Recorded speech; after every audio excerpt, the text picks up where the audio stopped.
Assalamualaikum warahmatullahi wabarakatuh.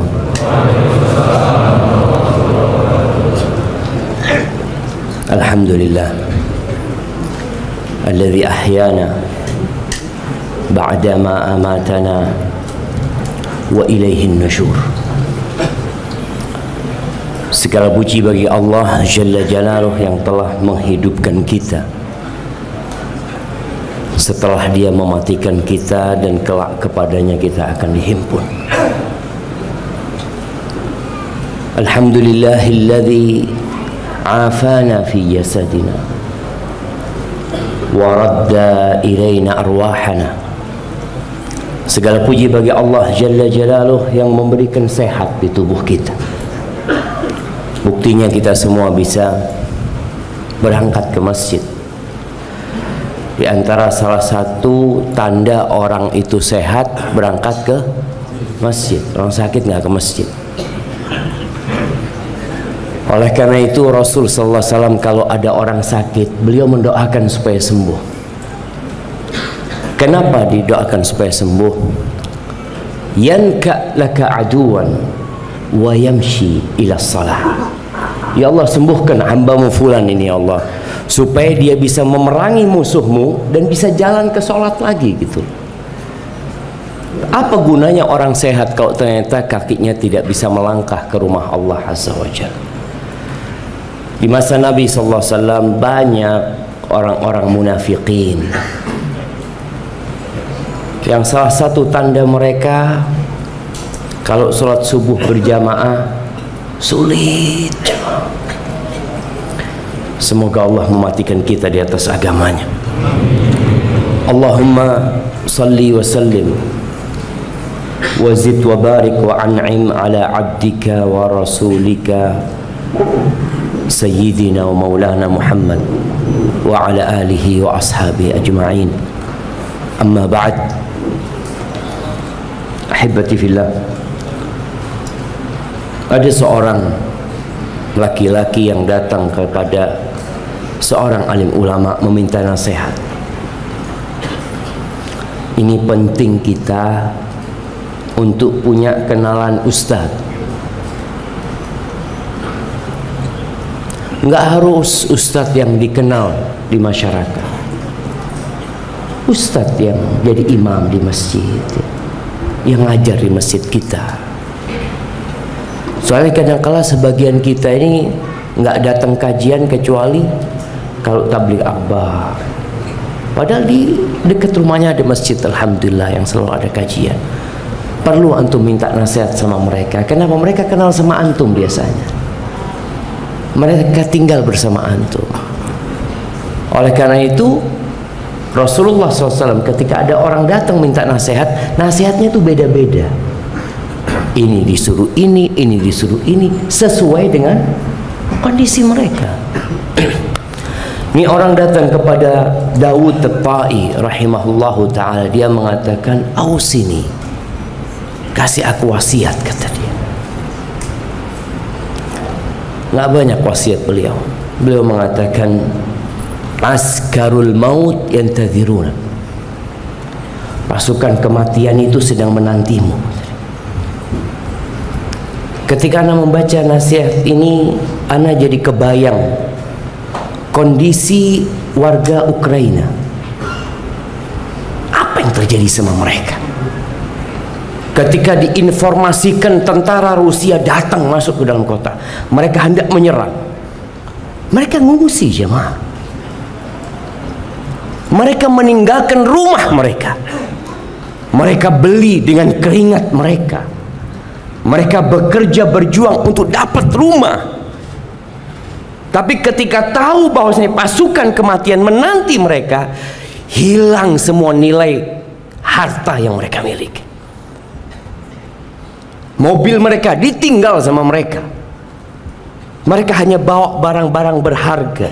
Ana melihat video gimana ya, mereka naik kereta, mereka naik truk, nggak kepikiran dengan isi dunia mereka. Kenapa? Pasukan sudah nunggu dia. Engkau bertahan di sini mati, engkau, kata dia. Lebih baik engkau menyelamatkan dirimu ketika bisa menyelamatkan diri. Tapi adakah di antara kita yang dapat menyelamatkan diri dari pasukan kematian? Tak ada, jemaah. Hanya saja kita ini merasa sedang aman, kita merasa sedang damai. Wallahi, di setiap pintu di kota ini, di setiap jalan di kota ini, mungkin malaikat pencabut nyawa itu berterbangan, berangkat ke rumahnya fulan, berangkat ke jalan fulan, berangkat ke lapangan fulan. Yantadirun. Ini wasiatnya, ingat, pasukan kematian nungguin engkau.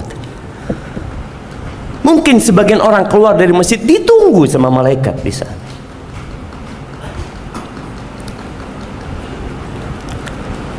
Sebuah riwayat dari Israiliyat, cerita Nabi Sulaiman. Nabi Sulaiman itu punya orang-orang yang dekat sama Nabi Sulaiman. Salah satunya hadir pada majelis itu.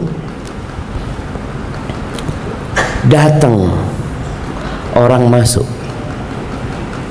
ngobrol sama Nabi Sulaiman. Orang ini memandang kepada temannya Nabi Sulaiman, pandangin terus dengan pandangan yang tajam ya. Akhirnya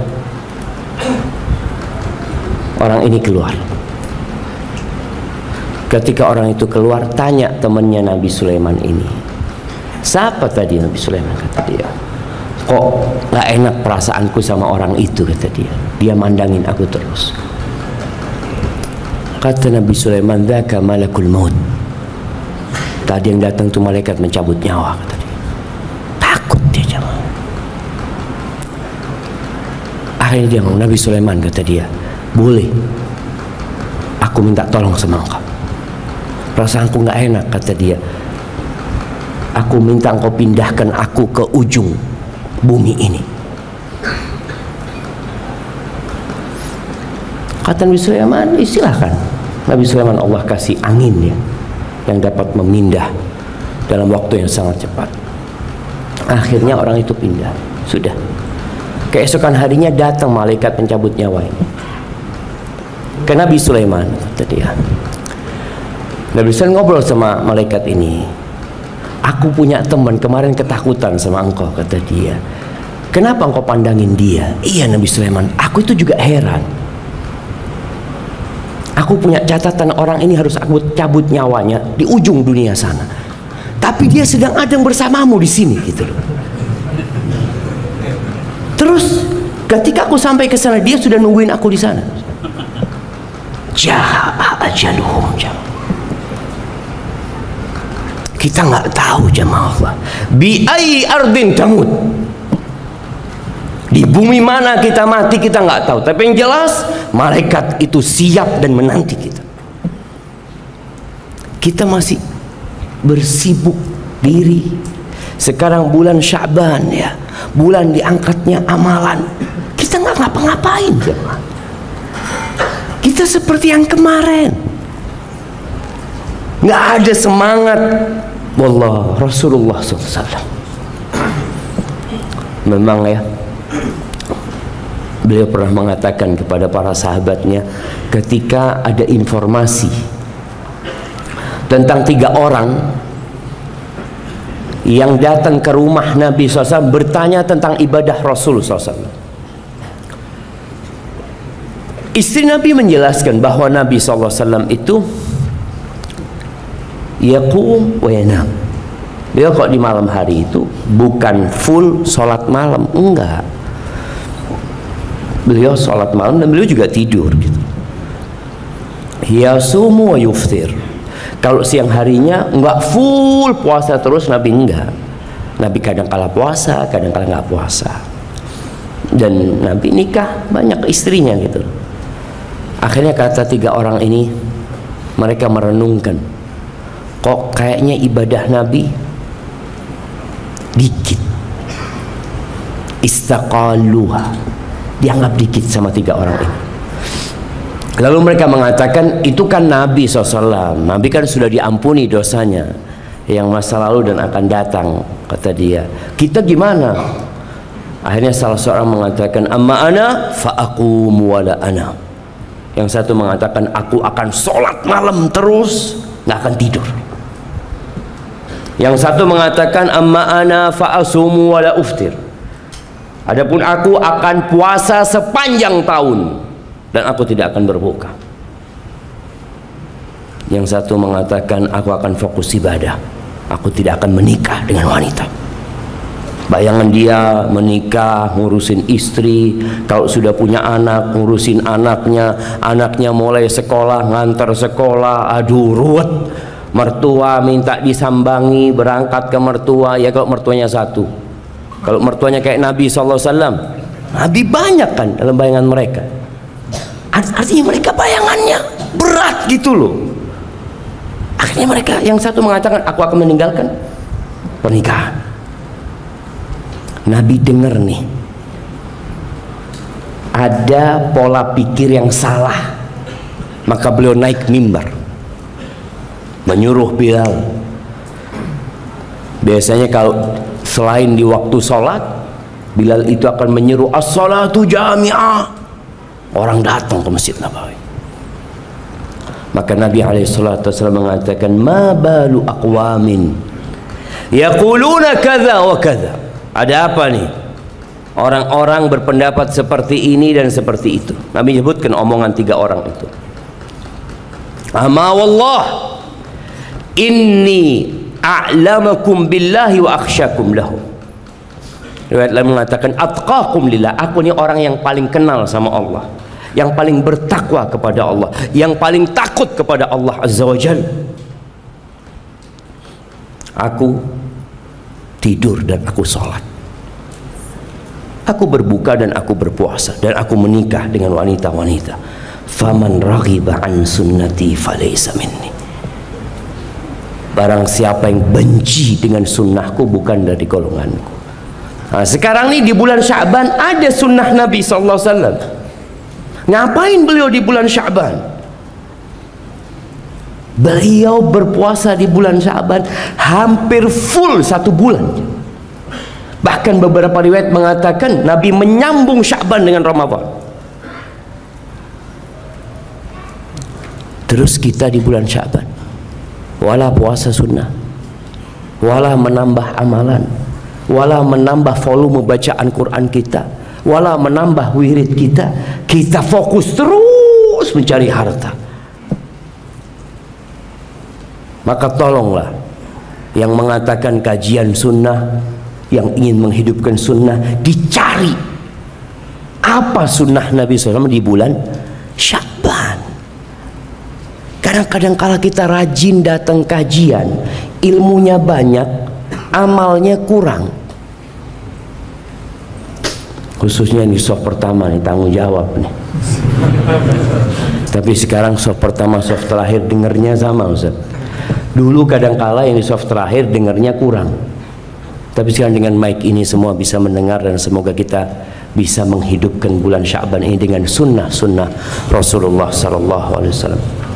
Ahibati fillah, kembali kepada nasihat Dawud At-Ta'i bahwa pasukan kematian itu menanti kita. Allah Azza wa Jalla di surat Ali Imran ayat 185 berfirman, kullu nafsin dha'iqatul maut. Semua yang bernyawa itu akan merasakan kematian. Ingat, mau ada pandemi, mau ada Omikron, mau ada nggak tahu apa lagi nanti yang datang, mau ada bencana alam, mau ada peperangan, mau tidak ada apa-apa, semua akan merasakan kematian. Wa innama tuwaffawna ujurakum yaumal qiyamah. Kalian itu akan disempurnakan pahala buat kalian pada hari kiamat. Kita puasa sunnah bulan Sya'ban, ada orang nggak puasa. Kan sama aja. Kadang-kadang kita ngelihat orang ini nggak puasa, walau sholat di masjid Ustaz, tapi Ustaz mobilnya ganti lagi, HP-nya baru, rumahnya bagus, anak ini soft pertama terus. Allahu Akbar. Ya, maka Allah sebutkan yang kita amalkan ini bukan untuk dunia. Maka Allah katakan pahala buat kalian. Hadis-hadis Nabi SAW yang menjelaskan bahwa satu langkah diangkat derajatnya kalau ke masjid, dihapuskan dosanya, dikasih pahala. Kapan? Pulang dari masjid antum langsung dapat di rumahnya? Enggak. Nanti hari kiamat, jemaah. Maka usahakan kelelahan kita itu lillahi ta'ala. Jangan sampai kita lelah ya datang ke masjid ada perasaan ria, perasaan ujub dengan diri kita, nggak dapat apa-apa kita nantinya, la fid dunya wala fil akhir. Lalu Allah mengatakan faman zuhziha 'anil nar wa udkhilal jannata faqad faz. Barang siapa yang dijauhkan dari api neraka dan dimasukkan ke surga, dia tuh orang sukses. Kita kadangkala punya target dalam kehidupan ini terlalu rendah. Semangat, energi, waktu yang dicurahkan. Antum lihat orang kalau lagi main bola 45 menit kali 2. Siapa yang suka main bola? Nah, jamaah, siapa yang suka main bola? Anak kasih hadiah. Nah, kirim ke belakang sana. Ada yang suka main bola. Nah, baik, antum berdiri. Anak ingin tanya sama antum sesuatu.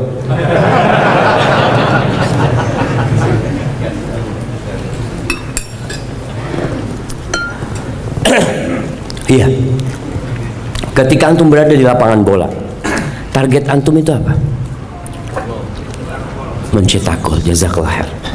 Syukur. Dapat apa kalau mencetak gol? Dapat capek aja. Lari sana, lari sini, terus jamaah berjuang. Bahkan kalau pemain profesional itu sebelum turun ke lapangan bola, dia itu sudah terlatih jamaah. Latihan terus, makannya diatur, tidurnya diatur. Tujuannya apa? Bas nyetak gol. Untuk mencetak gol aja orang itu perlu latihan, perlu berjuang, perlu mengatur hidup mereka. Bagaimana yang ingin masuk surga?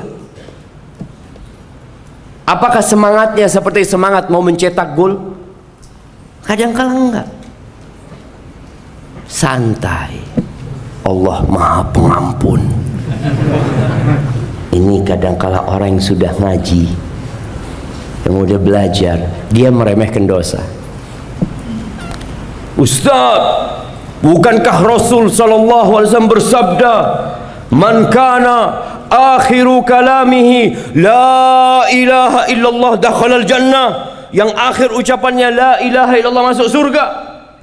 Betul. Sudah, yang penting anak la ilaha illallah aja udah. Ayo. Subhanallah jemaah. Tolong target kita ini. Di surga itu ada 100 derajat. Ada 100 derajat. Antara satu derajat dengan derajat yang satunya kama bainas sama'i wal ard.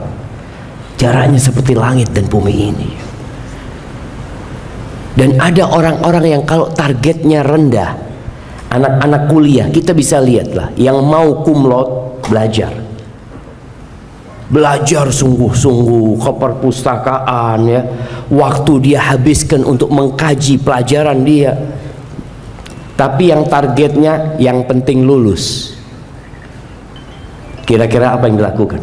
Datangnya telat, di kelas main handphone, karena target dia yang penting lulus. Biasanya target yang penting lulus ini nggak lulus.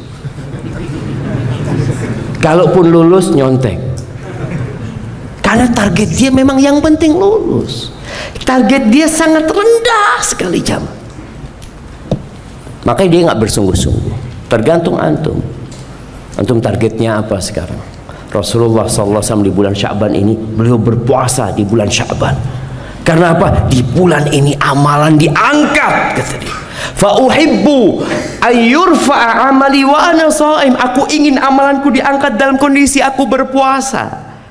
Coba kita setiap hari, malam hari antum lihat amalan hari ini apa yang diangkat ya? Apa keistimewaan hari ini buat ana?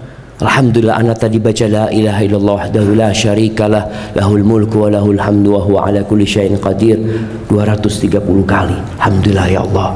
Ana tadi bersolawat 120 kali. Ana tadi sholat duha, ana tadi berapa? Alhamdulillah, ana selama hidup sholat duha 2 rakaat. Hari ini ana bisa 8 rakaat. Alhamdulillah. Ada target jemaah. Ada sesuatu yang kita ingin laporkan, dibawa sama malaikat, fulan berubah di bulan Sya'ban ini. Kenapa? Karena dia ingin dimasukkan ke surga. Dia ingin amalan diangkat, dosanya diampuni. Maka cukup, yang berbuat dosa berhenti sudah. Yang terganggu dengan handphonenya, matikan handphonenya. Sebagian kita mungkin bulan Sya'ban ini perlu menaruh power banknya. Ditaruh power bank. Anak pakai handphone sampai habis baterai. Habis, selesai. Sebagian kita enggak kan? Habis power bank. Power banknya dicolokin lagi kah? Kan? Dia takut banget sama handphone tuh, seperti itu. Subhanallah, hibbati fillah, wa mal hayatud dunya illa mata'ul ghurur. Kata Allah Azza wa Jal, kesenangan hidup dunia ini hanya menipu. Pada suatu hari, di dalam hadis yang diriwayatkan Ibnu Majah dari Al-Bara' bin Azib radhiyallahu anhu, dia mengatakan suatu hari kita duduk bersama Nabi sallallahu alaihi wasallam. Tahu-tahu Nabi melihat ada segerombolan orang yang kumpul. Nabi bertanya, "Ala ma ijtama'a haula?" Mereka kumpul ngapain? Oh, mereka lagi gali kuburan ya Rasulullah. Mereka lagi gali kubur, artinya belum, mungkin jenazahnya belum dibawa ya, mereka masih gali kuburannya.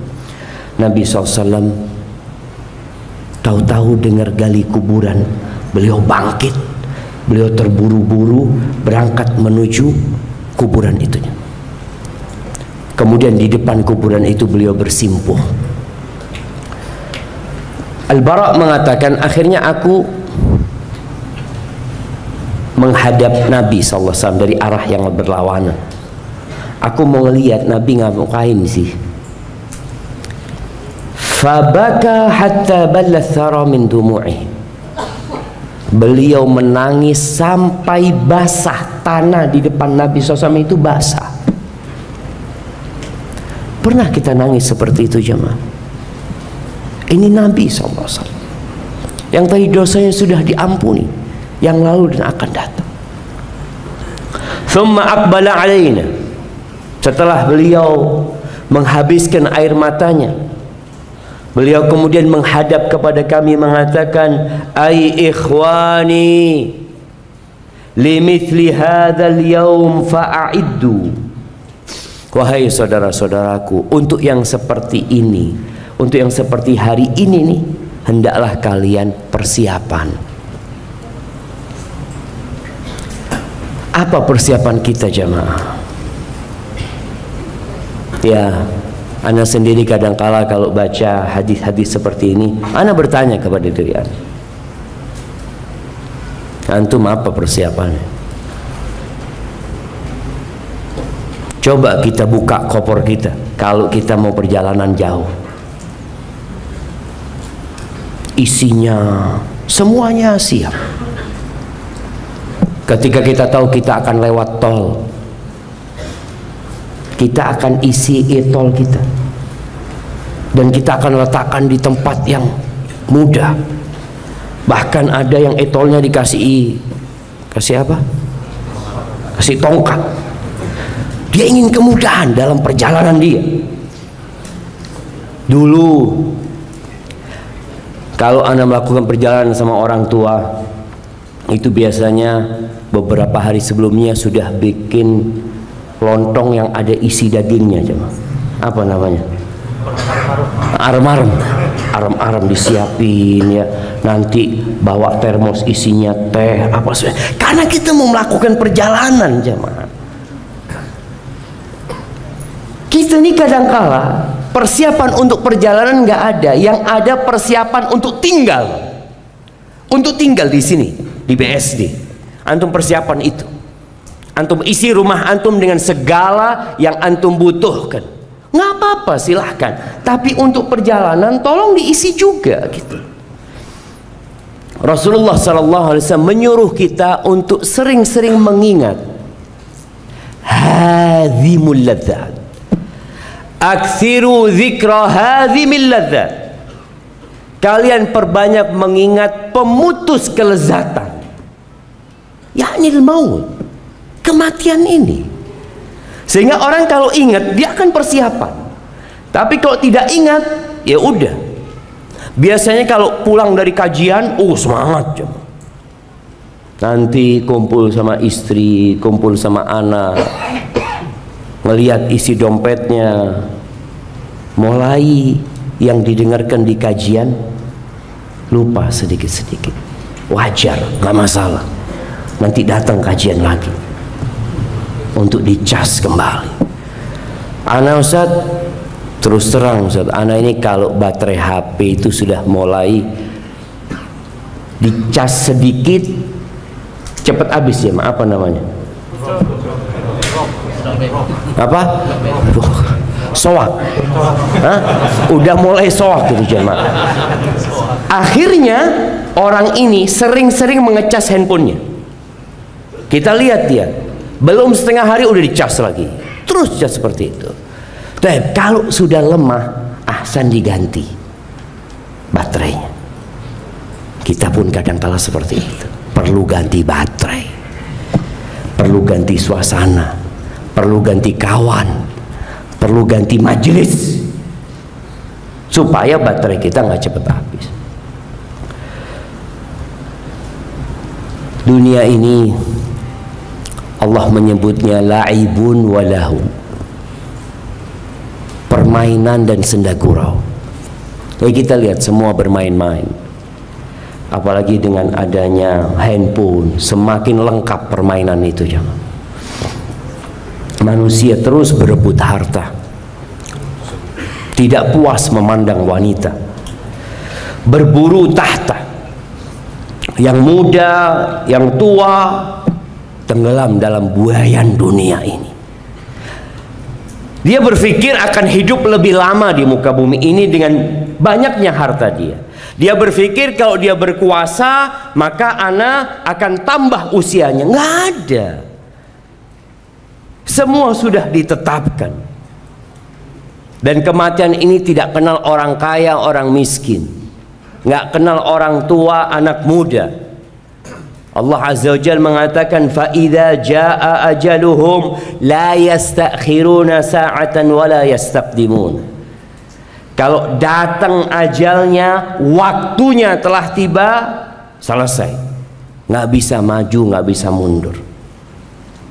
Makanya orang kalau sudah datang kematian, dia mulai kebayang.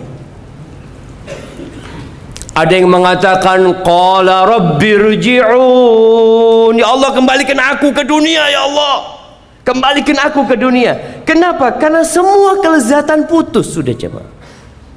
Semua hasil usaha dia tiada guna, maka dia ingin balik. Ketika Allah menganjurkan kita untuk bersedekah, wa anfiqu mimma razaqnakum min qabli ayyatiya ahadakumul maut. Kalian sedekah sebelum datang kematian. Loh, kapan datangnya kematian? Nggak tahu. Berarti sedekahnya kapan? Ya sekarang. Kalau engkau pagi jangan nunggu sore, bisa jadi kematian datang waktu duha. Kalau engkau sedang waktu duha, oh nantilah aku mau sedekah. Sekarang sedekahnya. Karena belum tentu kita sampai ke waktu maghrib. Ketika datang kematian, orang ini mengatakan, laula akhartani ila ajalin qarib. Ya Allah, kalau engkau undur umurku, waktuku sedikit, 5 menit umpamanya. Dia minta. Karena dalam waktu 5 menit itu dia bisa ngomong banyak. Dia bisa mengatakan, ya rumahku yang di sana itu wakaf buat masjid ukhuwah. Tapi sudah mati bisa ngomong kayak gitu? Nggak bisa. Mobil anak kayaknya buat operasional masjid, udah mati. Anakmu mau? Nggak ada.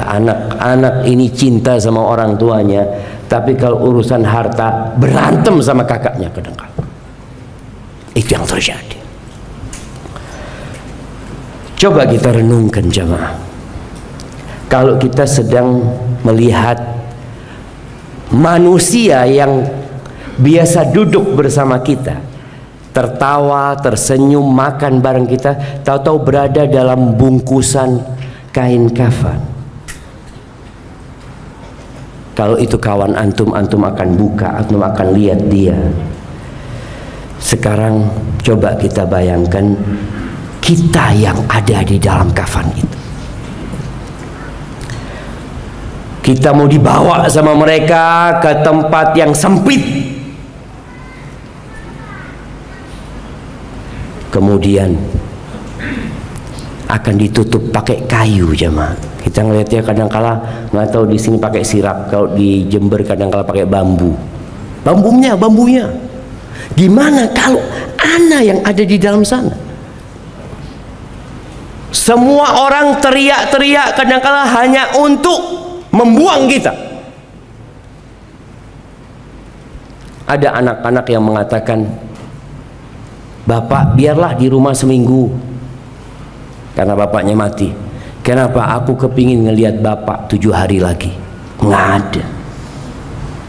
Anaknya mengatakan bismillah, sudah cepetan, cepat dikuburkan. Gimana kalau kita yang ada di tempat itu? Selesai ditutup dengan tanah, ditinggal.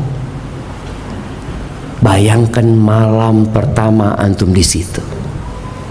Makanya kita lihat jamaah, orang itu kalau mau dipenjara takut dia, hanya dipenjara.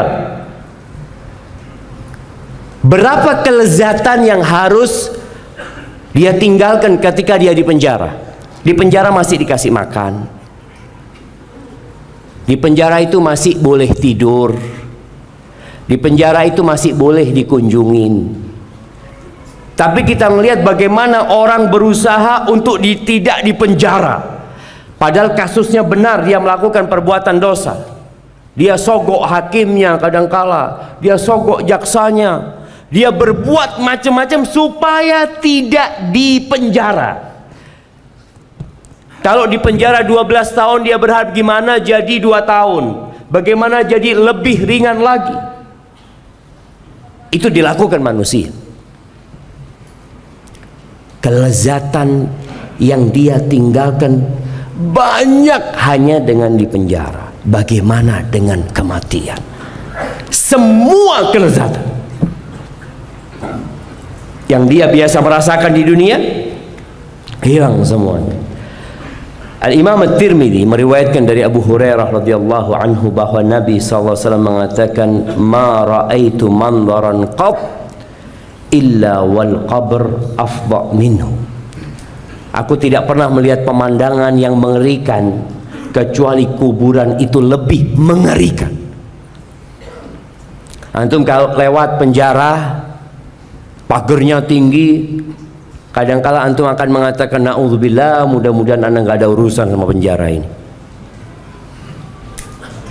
Ketika antum lewat kuburan, sekarang sebagian kita mulai biasa lewat kuburan, nggak pernah mengingat kematian lewat kuburan. Nggak pernah dia mengatakan assalamualaikum ahlad diyar minal mu'minin wal muslimin. Padahal itu kata Nabi SAW pemandangan yang paling mengerikan. Bagaimana Utsman bin Affan ketika dia berdiri di depan kuburan, lalu dia menangis sampai membasahi jenggotnya. Ada yang mengatakan kepadanya, tadhkurul jannah wan nar wala tabki. Utsman, engkau itu ingat surga, ingat neraka, engkau nggak nangis. Wa tabki min hadha, dan engkau menangis gara-gara melihat kuburan ini. Apa kata Uthman? Qal inna Rasulullah sallallahu alaihi wasallam qal innal qabra awwalu manazilil akhirah. Sesungguhnya kuburan itu adalah tempat persinggahan pertama menuju akhirat.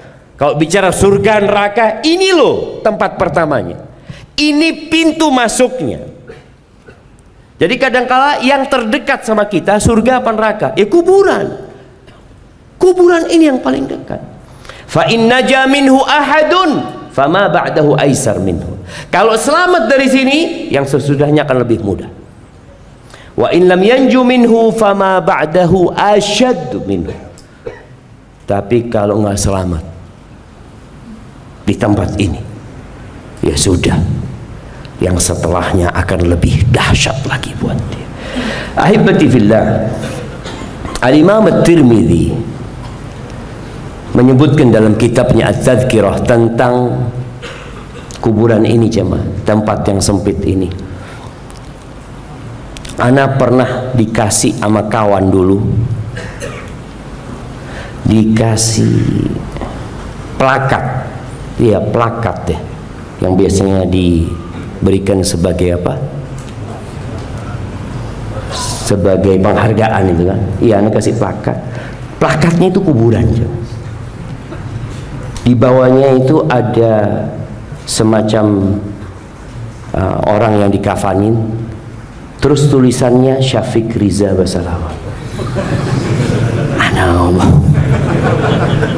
Iya, nggak apa-apa, itu peringatan buat kita. Masih ada plakat itu di rumah teman. Ana nggak bawa pulang ke rumah. Belum dibawa pulang ke rumah semuanya jamaah. Kita itu kadang-kala bangga dengan plakat penghargaan, memberikan materi di sini, plakat ini, plakat ini, plakat ini. Ada, engkau akan ke sana, plakat ini ditinggal semua. Engkau akan berada di tempat yang sempit itu. Itu tinggal cerita. Al-Imam Qurtubi mengatakan bagaimana kuburan ini mengajak ngomong kepada manusia. Dia mengatakan, ana baitul wihdah. Aku rumah sendirian loh. Ana baitul ghurbah, aku rumah kesepian. Engkau di sini akan sendirian. Engkau akan kesepian. Ana baitut turab, aku ini tanah semuanya. Tanah. Nggak ada yang namanya keramik, wala namanya granit, wala apa, full tanah aku itu. Wa ana baitud dud, dan di tempatku banyak cacing. Ya ibna Adam ma gharraka bi. Wahai anak Adam, apa yang menyebabkan kau tertipu daya dengan aku? Semua sudah tahu akan ke rumah ini. Semua tahu.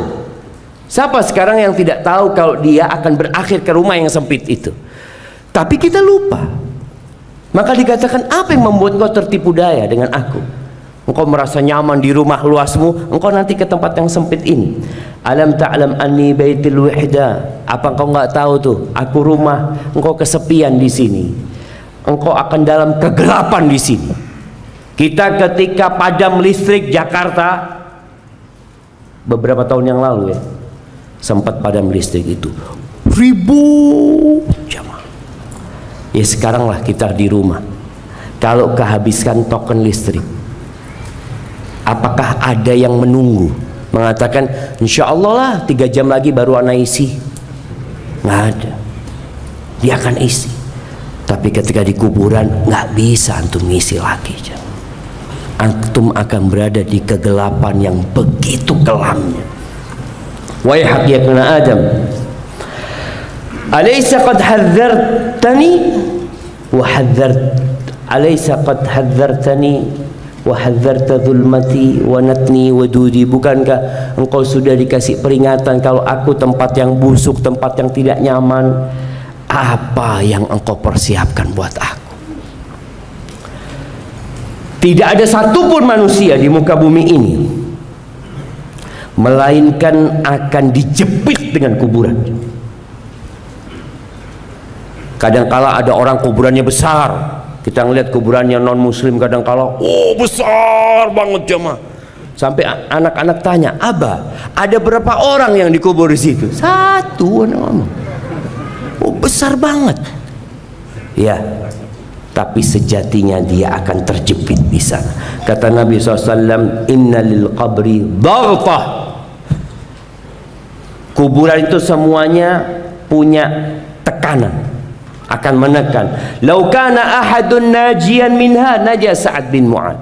Kalau ada umatku yang selamat dari tekanan kubur itu, pasti Sa'ad bin Mu'ad selamat. Sa'ad bin Mu'ad, jamaah, itu sahabat Nabi radhiyallahu taala anhu yang ketika meninggal dunia arsy Allah itu bergetar dengan matinya Sa'ad. Tapi dia nggak selamat dari tekanan kuburan. Bagaimana dengan kita? Kemudian di hadis Anas bin Malik radhiyallahu anhu bahwa Nabi SAW mengatakan, lau aflata ahadun min dhammatil qabri la naja hadha sabi. Kalau ada orang yang selamat dari tekanan kuburan, nih balita ini pasti selamat. Tapi itu sesuatu yang harus dirasakan oleh semuanya. Dan kemudian apa yang terjadi? Ada satu fitnah terakhir yang harus kita lewati,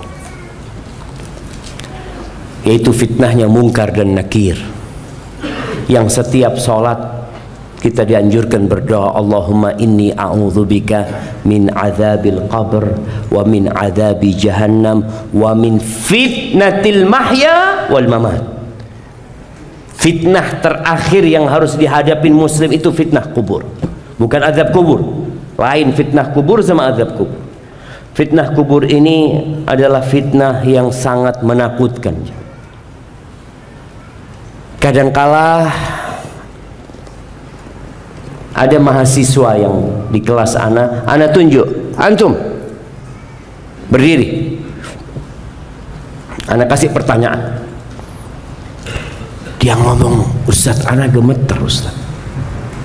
Ini cuma Ustadz yang tanya, padahal dia bisa jawab sebenarnya, tapi karena dilihat sama apa teman-temannya dalam kondisi yang menegangkan, akhirnya dia nggak bisa jawab.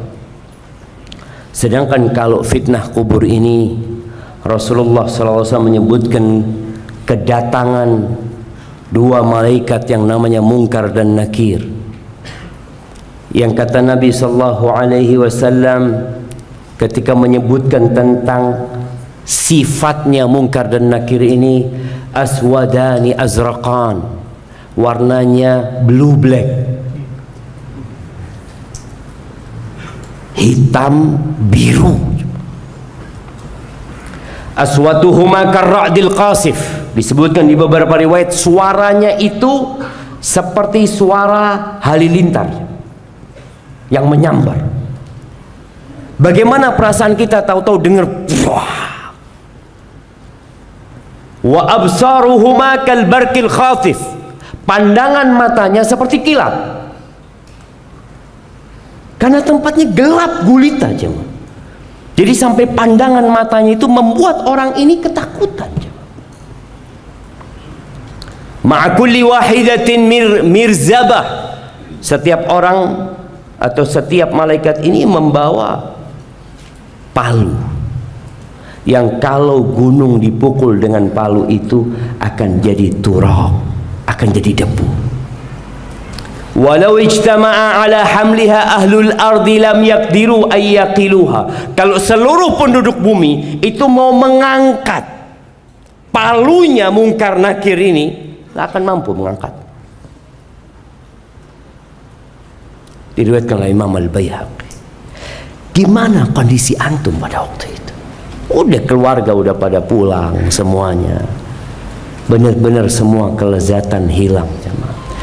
Apa faedah kajian kita sebenarnya ketika kajian tentang kematian? Nanti Ustadz Fulan kajian tentang kematian, nanti di sana kajian tentang kematian.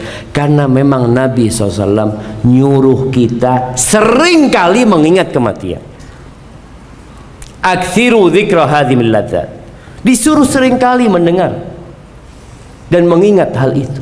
Antum keluar, tadi kita sebutkan, melihat BSD, Allah bagus banget ya. Lihat gedung-gedung tinggi, lihat ada restoran, lihat ada ini ada itu. Lupa lagi, diingatkan kembali. Kata Nabi SAW dalam hadis yang diriwayatkan Imam Baihaqi, "Aktsiru dzikra hadhil ladzat fa innahu lam yadhkurhu ahadun fi dhiqin min al-'aish illa wassa'ahu 'alaihi." Perbanyak mengingat kematian, pemutus kelezatan. Karena tidaklah orang itu mengingat tentang pemutus kelezatan ini kalau dia dalam kondisi sempit ya, dalam kondisi di PHK, dalam kondisi uangnya habis, maka tahu-tahu jadi luas cuma hidupnya. Kenapa? Bentar lagi aku kan mau mati, nggak lama di dunia. Makanya ketika ngobrol sama keluarga anak, kadang-kadang ingatkan sama istri anak, ketika kita punya masalah, punya musibah yang menimpa, namun kita nggak lama lagi di sini gitu loh. Iya ya bang, bismillah, bentar lagi kita akan meninggalkan semuanya. Jadi ketika antum sedang susah hidupnya, ingat, datang ke kuburan. Kita disuruh ziarah kubur. Orang tua kita kadangkala ya dia sakit dengan penyakit yang berat sekali, ajak datang ke kuburan. Tuh ayah, alhamdulillah ayah masih bisa makan, ayah masih bisa minum, ayah masih bisa nambah amalan. Tuh lihat kawan-kawan ayah, selesai sudah ayah, nggak bisa apa-apa mereka. Dia jadi oh iya ya, alhamdulillah.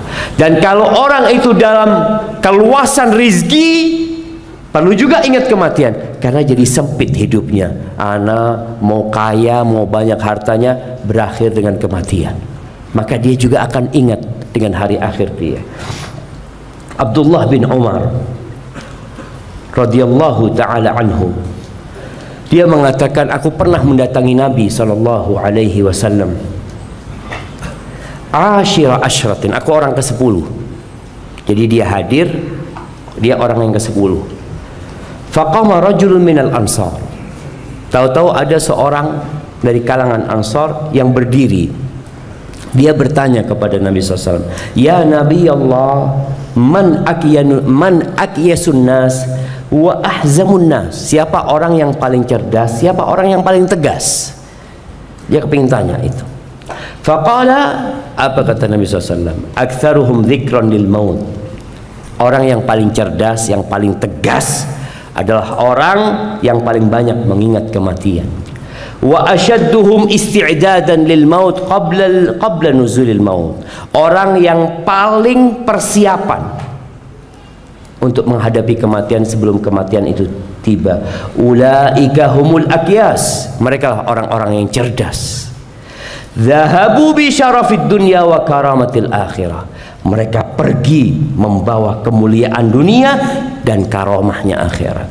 Hadis ini diriwayatkan Ibnu Majah dan Imam Tabrani dan dihasankan oleh Al-Mundhiri. Ad-Daqqaq mengatakan, man aktsara min dzikril maut, nih faedah banyak mengingat kematian. Bukan ingat mati ya, tapi banyak mengingat kematian. Orang yang banyak mengingat kematian akan mendapatkan 3 keutamaan. Yang pertama, ta'jilut taubah, segera taubat. Nggak ada orang mau mengatakan nanti insya Allah Ustaz, saya ini masih umur 25 tahun, bapak saya itu meninggal umur 73. Ya kalau saya sampai umur 70 kan masih lama waktu saya Pak Ustaz. Orang kan kadang-kadang berpikir seperti itu jamaah. Tapi orang kalau ingat kematian, bisa jadi anak mati nanti zuhur, maka dia akan mensegerakan taubat. Berapa banyak orang yang nanti Ramadan nggak ketemu lagi sama kita aja. Tahun kemarin masih sholat tarawih sama kita, tahun ini udah nggak ada. Maka orang itu akan segera bertobat. Yang kedua, wa qana'atul qalb. Dia akan qanaah hatinya. Dapat rezeki banyak, alhamdulillah. Dapat sedikit, alhamdulillah. Sakit, alhamdulillah. Sehat, alhamdulillah. Hatinya nerima semua dengan kondisi yang ada. Yang ketiga, wa nasyatul ibadah, semangat beribadah, segera bertobat, hatinya menerima, ibadahnya bertambah, nggak sama dengan yang kemarin. Tadi kalau kemarin sholat duhanya 2 rakaat, setelah dia mengingat kematian jadi 4 rakaat. Kemarin nggak baca Quran, ingat kematian, dia jadi baca Al-Quran. Wa man nasiyal maut Yang lupa dengan kematian akan dikasih hukuman dengan 3 perkara. Bukan di penjara dia. Hukumannya berkaitan dengan hati kita. Yang pertama, taswifut taubah. Dia akan menunda-nunda tobat. Berbuat dosa tadi malam, dia pagi nggak tobat. Dia masih berpikir, nanti malam aku akan berbuat dosa lagi. Nanti malam aku berbuat dosa lagi. Insya Allah ana mau berangkat umroh Ramadan. Nantilah ana tobatnya di Mekah. Ya, itu orang kalau lupa dengan kematian seperti itu jadinya. Nanti saya akan haji. Kan haji mabrur itu seperti bayi yang baru lahir, Ustaz. Insya Allah saya berangkat haji nanti. Tahu-tahu belum haji mati duluan. Wa tarkir ridha bil kafaf. Orang ini kalau nggak ingat sama mati, tamak, rakus. Antum lihat orang-orang yang rakus dengan harta, dengan tahta, dengan kekuasaan, karena lupa dengan kematian. Orangnya jadi rakus. Makan itu halal haram dia makan. Rakus orangnya jemaah. Karena dia lupa dengan kematian. Dan yang ketiga, wattakasul fil ibadah. Malas ibadah. Santai dia ibadah, bahkan kadangkala sholatnya pun mulai telat-telat. Na'udzubillah min dzalik. Barakallahu fiik. Itulah jamaah yang dapat kita kaji pada kesempatan kali ini. Subhana rabbika rabbil izzati amma yasifun, wa salamun alal mursalin walhamdulillahi rabbil alamin. Assalamualaikum warahmatullahi wabarakatuh.